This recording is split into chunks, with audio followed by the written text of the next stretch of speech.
Dear students, hope this video will help you all to understand the chapter and excel in the upcoming exams. I have read Kannada question and answers along with English explanations so that you can understand it better.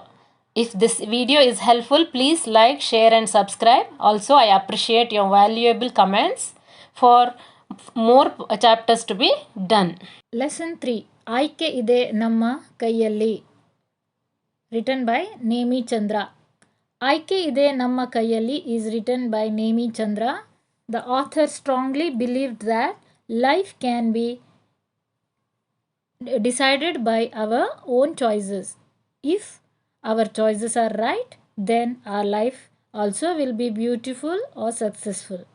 Wrong choices may destroy the peaceful life. If anyone spoke about life is out of luck or fate, the author used to get irritated because she strongly believed that hard work and discipline decides our life.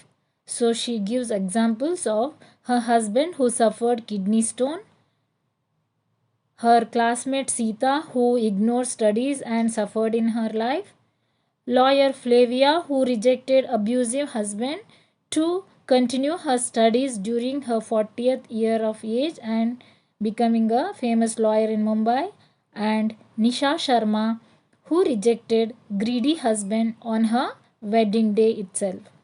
With these examples, author tried to describe that it is our own choices creates our life.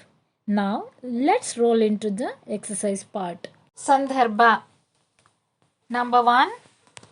ಅದೃಷ್ಟವನ್ನೇ ಅವಲಂಬಿಸಿ ಬದುಕಲು ಸಾಧ್ಯವೇ?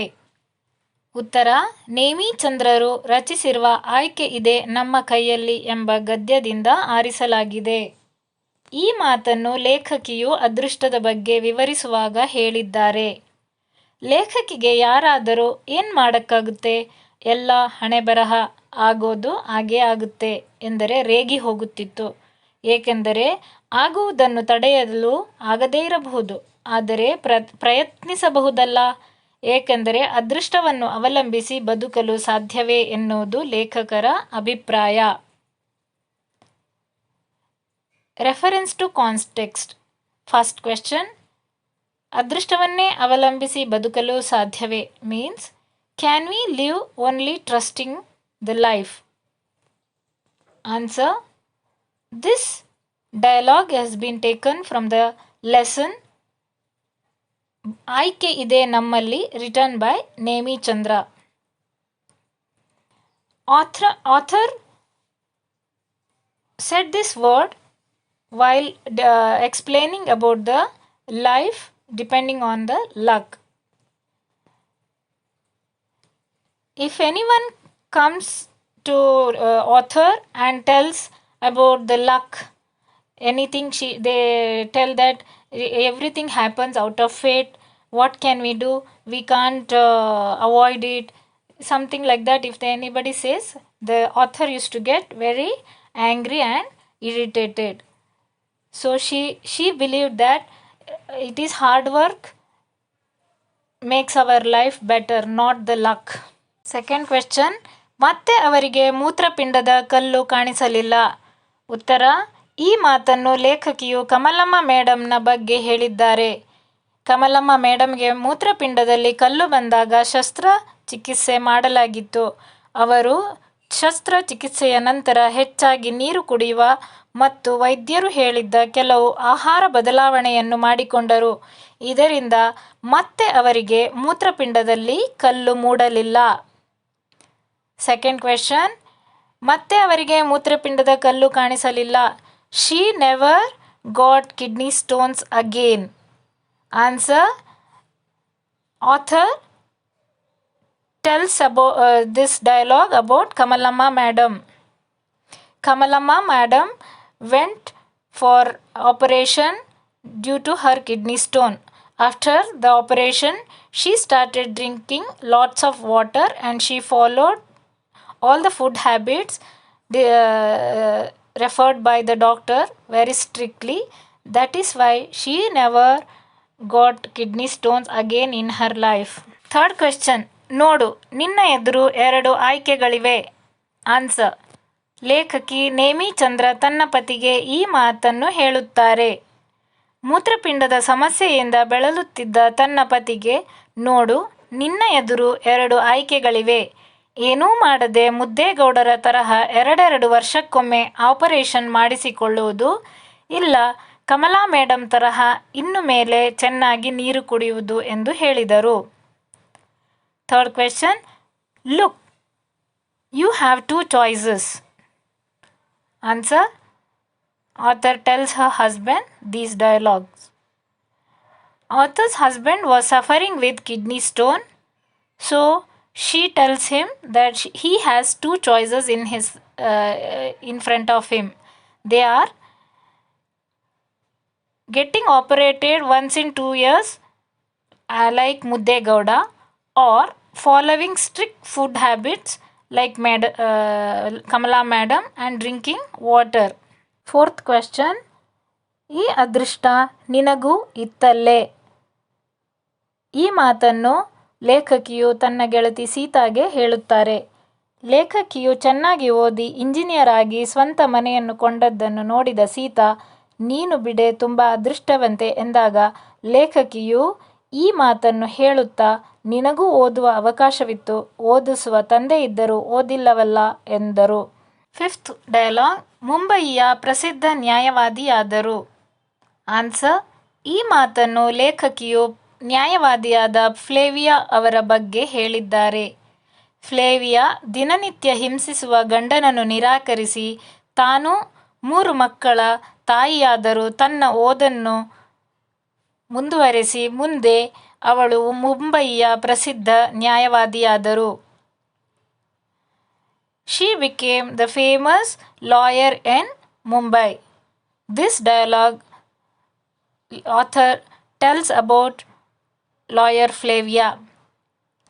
Flavia rejected her abusive husband, and even though she was the mother of 3 children, she continued her studies in her 40 years of age and became a famous lawyer in Mumbai. 1 ಅಂಕದ ಪ್ರಶ್ನೆಗಳು. First question. ಲೇಖಕಿಗೆ ಯಾವಾಗ ರೇಗಿ ಹೋಗುತ್ತಿತ್ತು? ಉತ್ತರ. ಏನು ಮಾಡೋಕ್ಕಾಗುತ್ತೆ, ಎಲ್ಲ ಹಣೆ ಬರಹ, ಆಗೋದು ಹಾಗೇ ಆಗುತ್ತೆ ಎಂದು ಹೇಳಿದರೆ ಲೇಖಕಿಗೆ ರೇಗಿ ಹೋಗುತ್ತಿತ್ತು. When did author got irritated? Answer. When anybody says that everything happens in life is out of luck, that time the author used to get irritated and angry. ಲೇಖಕಿಯ ಪತಿ ಯಾವ ತೊಂದರೆಯಿಂದ ಬಳಲಿದರು? ಆನ್ಸರ್. ಮೂತ್ರಪಿಂಡದ ಕಲ್ಲಿನ ತೊಂದರೆಯಿಂದ ಲೇಖಕಿಯ ಪತಿ ಬಳಲಿದರು.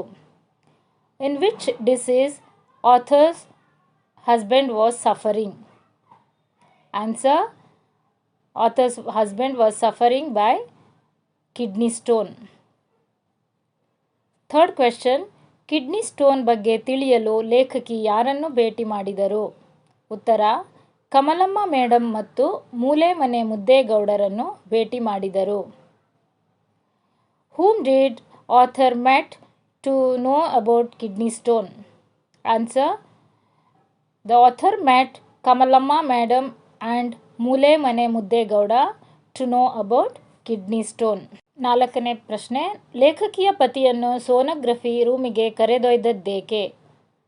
ಉತ್ತರ. ಮೂತ್ರಪಿಂಡದಲ್ಲಿ ಕಲ್ಲು ಇರುವ ಸ್ಥಳವೇನಾದರೂ ಚಲಿಸಿದ್ದರೆ ತಿಳಿಯಲು ಲೇಖಕಿಯ ಪತಿಯನ್ನು ಸೋನೋಗ್ರಫಿ ರೂಮಿಗೆ ಕರೆದೊಯ್ದರು. Why did author's husband went to sonography room? Answer.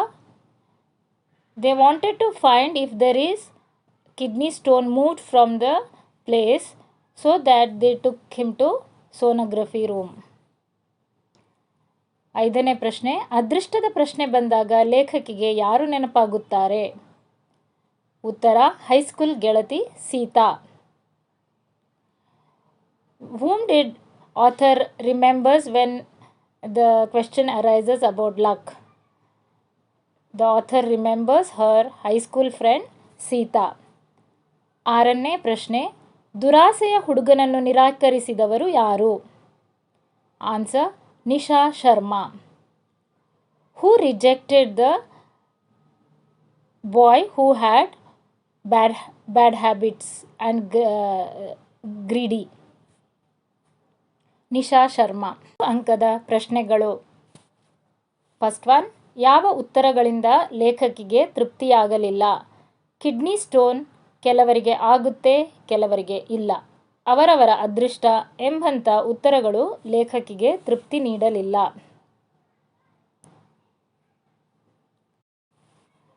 Which answers did not satisfy the author? The answer which did not satisfy author are: the kidney stone happens out of fate. If anybody says that it is, if few people gets kidney stone and few people not, it is their own fate. These answers did not satisfy the author. Question: Kamalamma madam ವೈದ್ಯರ ಯಾವ ಸಲಹೆಯನ್ನು ರೂಢಿಸಿಕೊಂಡರು? ಉತ್ತರ: Kamalamma madam ವೈದ್ಯರ ಸಲಹೆಯಂತೆ ಹೆಚ್ಚಾಗಿ ನೀರು ಕುಡಿಯುವ ಅಭ್ಯಾಸ ಮಾಡಿಕೊಂಡರು ಮತ್ತು ವೈದ್ಯರು ಹೇಳಿದ್ದ ಕೆಲವು ಆಹಾರದ ಬದಲಾವಣೆಯನ್ನು ಮಾಡಿಕೊಂಡರು. ಹೀಗಾಗಿ ಕಳೆದ 20 ವರ್ಷಗಳಲ್ಲಿ ಮತ್ತೆ ಅವರಿಗೆ ಮೂತ್ರಪಿಂಡದ ಕಲ್ಲು ಕಾಣಿಸಲಿಲ್ಲ. Second question: what are the restrictions followed Kamalamma madam followed according to the doctor? Kamalamma followed the restrictions given by the doctor very strictly. She started drinking the water regularly and she made changes about her food habits also. So since 20 years she never had the problem of kidney stones. Question: ಮುದ್ದೇಗೌಡರು ಪಥ್ಯದ ವಿಚಾರವಾಗಿ ಹೊಂದಿದ್ದ ನಿಲುವು ಯಾವುದು? ಉತ್ತರ: ಮುದ್ದೇಗೌಡರು ಪಥ್ಯದ ವಿಚಾರದಲ್ಲಿ ಉದಾಸೀನದಿಂದಿದ್ದರು. ಲೇಖಕಿ ಕೇಳಿದಾಗ, ಅಯ್ಯೋ ಅದೆಲ್ಲ ಪಥ್ಯ ಯಾರು ಮಾಡೋಕ್ಕಾಗುತ್ತೆ ಬಿಡಿ, ಬಾಡು ತಿನ್ನಬೇಡಿ, ಹಾಲಿನ ಪದಾರ್ಥಗಳನ್ನು ಹೆಚ್ಚು ತಿನ್ನಬೇಡಿ, ಸದಾ ನೀರು ಕುಡಿಯಿರಿ ಅಂತಾರೆ, ಅದನ್ನೆಲ್ಲ ಯಾರು ಮಾಡುತ್ತಾರೆ ಎಂದರು. What opinion did Muddegowda had about the food restrictions? Answer: Muddegowda was very ignorant about his food restrictions. He was ignorant about eating non-veg, milk products, and he didn't want to drink water often. Fourth question: ಸೀತಾಳ ಓದುವ ಆಸಕ್ತಿ ಹೇಗಿತ್ತು? ಉತ್ತರ: ಸೀತಾಳಿಗೆ ಓದಿನಲ್ಲಿ ಆಸಕ್ತಿ ಇರಲಿಲ್ಲ. ಹಾಗಾಗಿ SSLCಯಲ್ಲಿ ಎಲ್ಲ ವಿಷಯದಲ್ಲಿ ಫೇಲ್ ಆದಳು. ಅವಳು ಮತ್ತೆ ಪರೀಕ್ಷೆ ಕಟ್ಟಲು ಹೋಗದೆ ಮಾರ್ಕೆಟ್, ಸಿನೆಮಾ ಎಂದು ಗೆಳತಿಯರ ಜೊತೆ ಸುತ್ತಾಡುತ್ತಿದ್ದಳು. Fourth question: how enthusiastic Sita about her studies? Answer: Sita was not at all interested in studies. That's why she failed in all the subjects in her SSLC exam. But she never repeated the exam. Instead of that, she started roaming with the friends in the markets or film. ಐದನೇ ಪ್ರಶ್ನೆ: ಸೀತಾಳ ಬಯಕೆ ಮತ್ತು ನಂಬಿಕೆಗಳು ಹೇಗಿದ್ದವು? Answer: Sita ಕಷ್ಟಪಡುವವಳಲ್ಲ, ಎಲ್ಲವೂ ತಟ್ಟನೆ ಸರಿ ಹೋಗಿ ಬಿಡಬೇಕೆಂದು ಬಯಸುತ್ತಿದ್ದಳು. ಕೈತುಂಬ ಸಂಪಾದಿಸಿ ಹೆಂಡತಿಯನ್ನು ಚೆನ್ನಾಗಿ ನೋಡಿಕೊಳ್ಳುವುದು ಗಂಡನ ಜವಾಬ್ದಾರಿ ಎಂಬ ನಂಬಿಕೆ ಅವಳಲ್ಲಿ ಬಲವಾಗಿ ಬೇರೂರಿತು. What did Sita believed in and what did she wished for in her life? Answer: Sita never wanted to work hard. She wanted everything happen just like that, and she strongly believed that it is husband's responsibility to earn and look after his wife happily. Sixth question: ತಾನು ಅದೃಷ್ಟವಂತೆ ಎಂದು ಲೇಖಕಿ ಭಾವಿಸಲು ಕಾರಣವೇನು? ಉತ್ತರ: ವಿದ್ಯಾವಂತರ ಕುಟುಂಬದಲ್ಲಿ ಹುಟ್ಟಿದ್ದು ಮತ್ತು ಎಷ್ಟು ಬೇಕಾದರೂ ಓದಿಸುವ ತಂದೆಯ ಮಗಳಾಗಿ ಹುಟ್ಟಿದ್ದು ತಮ್ಮ ಅದೃಷ್ಟ ಎಂದು ಲೇಖಕಿ ಭಾವಿಸುತ್ತಾಳೆ. Why did author believe that she is lucky? Answer: the author was born in an educated family, so she felt very lucky to be born the daughter of such father who made her study as much as she liked. 4 marks question. First one, ರಜೆಗೆಂದು ಮೈಸೂರಿಗೆ ಹೋದಾಗ ಲೇಖಕಿಯ ಪತಿಗಾದ ತೊಂದರೆ ಏನು? Answer, ಲೇಖಕಿಯು 4 ವರ್ಷಗಳ ಹಿಂದೆ ರಜೆಗೆಂದು ಕುಟುಂಬ ಸಮೇತರಾಗಿ ಮೈಸೂರಿನಲ್ಲಿರುವ ತವರು ಮನೆಗೆ ಹೋಗಿದ್ದರು. ಒಂದು ರಾತ್ರಿ ಇದ್ದಕ್ಕಿದ್ದಂತೆ ಲೇಖಕಿಯ ಪತಿ ಕೀರ್ತಿಯವರಿಗೆ ಹೊಟ್ಟೆಯಲ್ಲಿ ತುಂಬ ನೋವು ಕಾಣಿಸಿಕೊಂಡಿತು. ಅವರನ್ನು ಮಿಷನ್ ಆಸ್ಪತ್ರೆಗೆ ಕರೆದೊಯ್ದಾಗ ಅಲ್ಲಿ ಸೋನೋಗ್ರಫಿ ಮಾಡಿ ಮೂತ್ರಪಿಂಡದಲ್ಲಿ 8 ಮಿಲಿಮೀಟರ್ ಕಲ್ಲು ಇರುವುದಾಗಿ ತಿಳಿಸಿದರಲ್ಲದೆ 2 ದಿನಗಳ ನಂತರ ಶಸ್ತ್ರಚಿಕಿತ್ಸೆ ಮಾಡಬೇಕೆಂದು ತಿಳಿಸಿದರು. ತಕ್ಷಣಕ್ಕೆ ನೋವು ನಿವಾರಕ ಮಾತ್ರೆಗಳನ್ನು ಕೊಟ್ಟು ಕಳುಹಿಸಿದರು. What happened to author's husband when they went to Mysore? Answer, 4 years ago when author's family had been to their hometown Mysore for the holidays. One night, suddenly author's husband Kirti had abdominal pain. Immediately he was taken to Mission Hospital where they did sonography and found there was 8 mm kidney stone. So after 2 days the doctors asked him to go for an operation and they also gave him some painkillers. Second question, Kamala ಮೇಡಮ್ಗೆ ಮೂತ್ರಪಿಂಡದಲ್ಲಿ ಕಲ್ಲು ಮೂಡಿದ್ದೇಕೆ? Answer, Kamala madam ಕೆಲಸ ಮಾಡುತ್ತಿದ್ದ ಶಾಲೆಯಲ್ಲಿ ಮಹಿಳೆಯರಿಗೆ ಪ್ರತ್ಯೇಕವಾದ ಶೌಚಾಲಯವಿರಲಿಲ್ಲ. ಹೀಗಾಗಿ ಅವರು ಶೌಚಾಲಯ ಬಳಸಲು ಸಂಕೋಚಪಟ್ಟು ಬೆಳಗ್ಗೆ ಮನೆಯಿಂದ ಹೊರಟ ಮೇಲೆ ಮತ್ತೆ ಸಂಜೆ ಮನೆಗೆ ಹಿಂದಿರುಗಿ ಬರುವವರೆಗೂ ಜಲಬಾಧೆಯನ್ನು ತಡೆದುಕೊಳ್ಳದೆ ಬೇರೆ ದಾರಿ ಇರಲಿಲ್ಲ. ಕಮಲಮ್ಮ ನೀರು ಕುಡಿದರೆ ಶೌಚಾಲಯಕ್ಕೆ ಹೋಗಬೇಕಾಗುತ್ತದೆ ಎಂದು ಇಡೀ ಹಗಲಲ್ಲಿ ನೀರು ಕುಡಿಯುವುದನ್ನೇ ಬಿಟ್ಟುಬಿಟ್ಟಿದ್ದರು. ಇದರಿಂದಾಗಿ ಅವರಿಗೆ ಒಂದು ದಿನ ನೋವಿನಿಂದ ಬೊಬ್ಬೆ ಇಟ್ಟು ವೈದ್ಯರ ಬಳಿ ಬಂದಾಗ ಅವರ ಮೂತ್ರಪಿಂಡದಲ್ಲಿ ಕಲ್ಲು ಇರುವುದು ಪತ್ತೆಯಾಯಿತು. How did Kamala Madam suffered with kidney stone? Kamala Madam was working in a school where there was no toilet for ladies, so she was very shy to use the common toilet. That's why she avoided drinking water for the full day and she got kidney stones. ಮೂರನೇ ಪ್ರಶ್ನೆ, ಲೇಖಕಿಯ ಪತಿಯ ಮೂತ್ರದ ಪಿಂಡದ ಕಲ್ಲು ಕರಗಿ ಹೋಗಿದ್ದು ಹೇಗೆ? ಉತ್ತರ, ಲೇಖಕಿ ತಮ್ಮ ಪತಿ ಕೀರ್ತಿಗೆ ಕಮಲಾ ಮೇಡಮ್ರ ಪಥ್ಯದ ಬಗ್ಗೆ ತಿಳಿಸಿ ಈಗಿನಿಂದೀಗಲೇ ನೀರು ಕುಡಿಯಲು ಅಭ್ಯಾಸ ಮಾಡಿಕೋ ಎಂದು ಹೇಳಿ ಕೊಳದಪ್ಪಲೆ ನೀರು, ಎಳನೀರು, ಬಾರ್ಲಿ ವಾಟರ್ ಮುಂತಾದವುಗಳಲ್ಲಿ 2 ದಿನ ತಮ್ಮ ಪತಿಯನ್ನು ತೇಲಿ ಮುಳುಗಿಸಿದರು. ಈ ಎಲ್ಲದರ ಪರಿಣಾಮವಾಗಿ ಮೂತ್ರಪಿಂಡದ ಕಲ್ಲು ಕರಗಿ ಕಣ್ಮರೆಯಾಗಿ ಹೋಗಿದ್ದರಿಂದ ಕೀರ್ತಿಯವರಿಗೆ ಆಪರೇಷನ್ ಮಾಡಬೇಕಾದ ಸಂದರ್ಭವೇ ಎದುರಾಗಲಿಲ್ಲ. Third question, how did author's husband cured of kidney stone? Author made her husband to drink lots of water, tender coconut water, barley water. That is why he was cured of his kidney stone. Sita ಎಂಬ ಗೆಳತಿಯ ಗುಣಸ್ವಭಾವವನ್ನು ಲೇಖಕಿ ಹೇಗೆ ಚಿತ್ರಿಸಿದ್ದಾರೆ? Answer, Sita ಲೇಖಕಿಯ high school ಸಹಪಾಠಿ. ಓದಿಸಲು ಸಿದ್ಧರಿದ್ದ ಪ್ರಾಧ್ಯಾಪಕ ತಂದೆ ಇದ್ದರೂ ಮಾತ್ರ ಸೀತಾ ಓದಿನಲ್ಲಿ ಆಸಕ್ತಿ ತೋರದೆ SSLCಯಲ್ಲಿ ಅನುತ್ತೀರ್ಣಳಾಗಿ ಮತ್ತೆ ಪರೀಕ್ಷೆ ಬರೆಯುವ ಗೋಜಿಗೆ ಹೋಗಲಿಲ್ಲ. ಗೆಳತಿಯರೊಂದಿಗೆ ಮಾರ್ಕೆಟ್, ಸಿನೆಮಾ ಸುತ್ತಿ ಸಮಯವನ್ನು ಹಾಳು ಮಾಡಿಕೊಂಡಳು.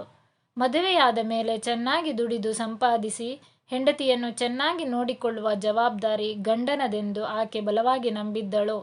ಸೀತಾಳು ಪರಿಶ್ರಮಪಟ್ಟು ಬದುಕನ್ನು ರೂಪಿಸಿಕೊಳ್ಳುವ ಸ್ವಭಾವದ ವ್ಯಕ್ತಿಯಾಗಿರಲಿಲ್ಲ. Fourth question, how did author described about her friend Sita's characters? Answer, Sita was author's high school classmate. Her father was a professor who was capable to give her best education, but Sita was very ignorant about her education. She failed in SSLC and she never bothered to write supplementary exams. Rather, she roamed in the market and watched cinema with her friends and wasted her time. She strongly believed that it is her husband's duty to take care of his wife. So Sita never believed in working hard. Fifth question, ಬದುಕಿನಲ್ಲಿ ಆಯ್ಕೆಗಳು ಮುಖ್ಯ ಎಂಬುದನ್ನು ಲೇಖಕಿ ಹೇಗೆ ನಿರೂಪಿಸಿದ್ದಾರೆ? Answer: ಮೊದಲಿಗೆ ಮೂತ್ರಪಿಂಡದ ಕಲ್ಲಿನ ತೊಂದರೆಯಿಂದ ಪಾರಾದ ಪತಿ ಕೀರ್ತಿಯ ಉದಾಹರಣೆಯಿಂದ, ಹಾಗೂ ಓದಿಸಲು ಸಿದ್ಧರಿದ್ದ ತಂದೆಯಿದ್ದರೂ ಓದದ ಗೆಳತಿ ಸೀತಾಳ ಉದಾಹರಣೆಯಿಂದ, ಹಾಗೂ ಕೌಟುಂಬಿಕ ಹಿಂಸೆಯ ಕ್ರೌರ್ಯದಿಂದ ಹೊರಬಂದು ತಮ್ಮ 40 ವರ್ಷ ವಯಸ್ಸಿನಲ್ಲಿ SSLCವರೆಗಿನ ತಮ್ಮ ವಿದ್ಯಾಭ್ಯಾಸವನ್ನು ಮುಂದುವರಿಸಿ ಲಾ ಓದಿ ಮುಂಬಯಿಯ ಪ್ರಸಿದ್ಧ ನ್ಯಾಯವಾದಿ ಎನಿಸಿದ ಫ್ಲೇವಿಯಾ ಉದಾಹರಣೆಯಿಂದ, ಹಾಗೂ ವರದಕ್ಷಿಣೆಯ ದುರಾಸೆಗೆ ಬಲಿಯಾದ ವರನನ್ನು ಹಸೆಮಣೆ ಏರುವ ಸಂದರ್ಭದಲ್ಲಿ ನಿರಾಕರಿಸಿದ ನಿಶಾ ಶರ್ಮಾಳ ಉದಾಹರಣೆಗಳ ಮೂಲಕ ಲೇಖಕಿ ಬದುಕಿನಲ್ಲಿ ಆಯ್ಕೆಗಳೇ ಮುಖ್ಯ ಎಂದು ನಿರೂಪಿಸಿದ್ದಾರೆ. How did author describe that choices are very important in the life? Answer: author gave many examples. Out of them, firstly, she gave example of her own husband who suffered with kidney stone. Next, she gave example of her classmate during high school who never studied even though her father was capable of giving best education. Next, she gave the example of lawyer Flavia, who continued her studies after 40 years and became a very famous lawyer in Mumbai. Next, she gave example of Nisha Sharma, who rejected a greedy husband on the day of her marriage. This way, author described that choices are very important in life.